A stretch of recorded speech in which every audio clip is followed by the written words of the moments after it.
Hello, I'm Joe Dowden and I'm going to show you how to paint water and make it look wet.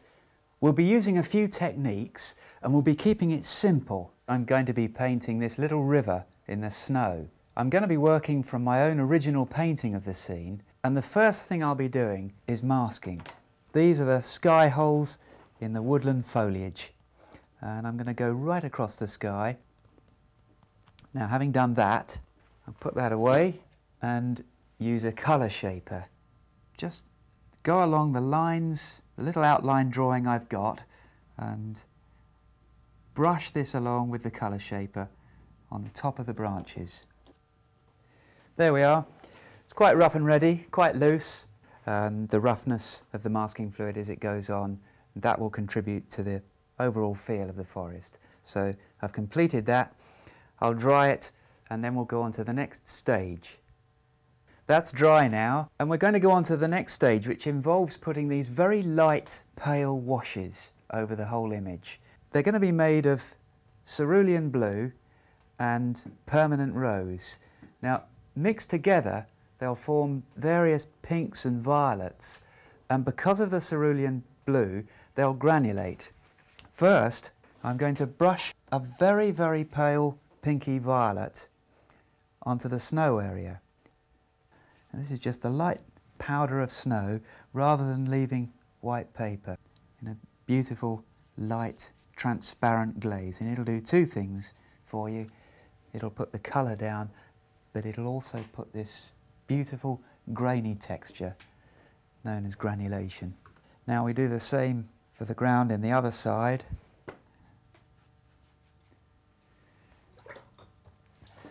Now the next thing is using exactly the same colour but more biased toward the cerulean blue.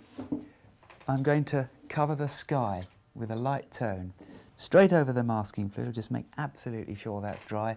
The last thing I want to do is wreck a perfectly good sable brush with masking fluid. I'm just going to brush water now over the sky area. So back to this cerulean blue, permanent rose, and this time you can see I'm now mixing a blue violet, and it's going to go on very light. Now the light source is from the left, so the sky is actually going to be lightest on the left of the image. And that's the initial washes done for the painting. Very simple. Well, those are the initial glazes dry. Now I'm going to start putting the shadows on the snow. So very gently re-wet the foreground snow, gently because I don't want to disturb the paint too much and diminish that lovely granulation effect. That's wet now, that's all I need to wet at this stage. And I'm going to make a mixture now of ultramarine blue, there's a little bit of cerulean blue, there's a little bit of permanent rose, and there's a little bit of burnt sienna. That's 4 colours, that's quite a lot. I don't usually mix 4 colours together. Now the shadows I'm putting in very diagonally in the foreground. Broader sweeps and quite diagonal. That gives the effect of perspective, the tracery of branch shadows on the foreground. But in the distance they'll flatten off, so they'll be much more horizontal. And I'm just looking at the shine on the paper now. I want it to be a touch drier before I put the shadows in further away. That's so that they're not quite as blurred. They're a bit sharper, but they're not completely sharp focus. So while that's happening, I'm going to go over to the right and I'm going to start putting the sharp focus shadows wet on dry. Wet paint, dry paper. Still quite thin and watery. And the colours change a little bit over there, so a little bit more ultramarine blue.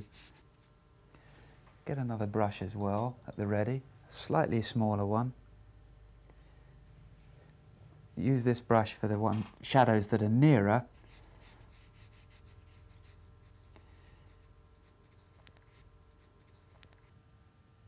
I'll go to a smaller brush now, which will get the thinner shadows further away. right across the trees. The trees are dark, so we can paint the trees over the shadows when the time comes. Just quite rough and ready. Now, watch this carefully. I'm going to just lightly feather water across the surface of the paper. If it's not a contradiction in terms, it's dry brushing water. Like that, with the side of the brush. Now, we've got a mixture here of 3 colours. Cerulean blue, which is there and there, permanent rose, and burnt sienna. Mixed together, these make a series of browns, violets, pinks, and every colour in between. And arranging the colours on the palette like this enable me to get all of these colours very, very quickly. Just very gently brushing it on.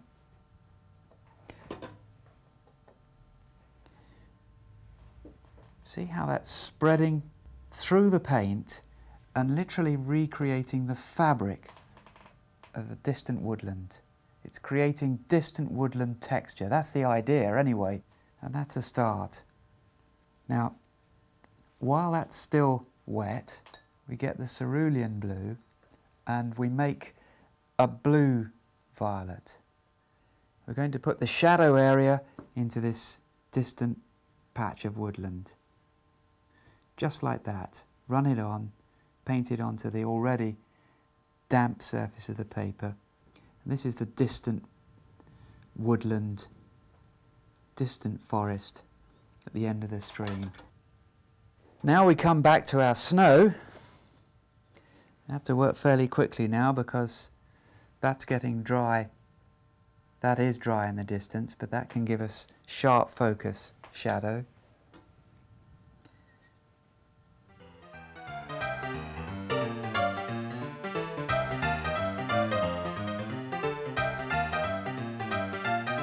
Well, I'll leave the shadows in the foreground and I'm going to create the colour we need for the distant woodland. And this is a deeper, greyer brown, but again, we're using all these colours that we've used before: cerulean blue, permanent rose, burnt sienna, and we've got other colours at the ready. This is a dark of ultramarine blue and burnt umber. So here goes. Now before I paint it,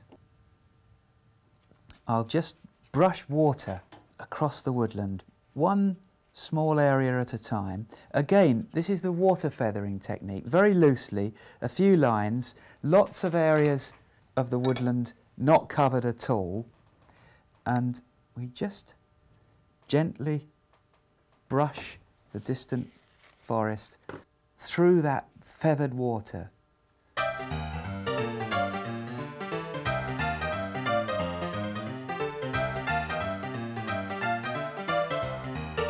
I'll leave that for the moment and start to put some of the dark shadows and under the snow, the black mud on the edge of the river.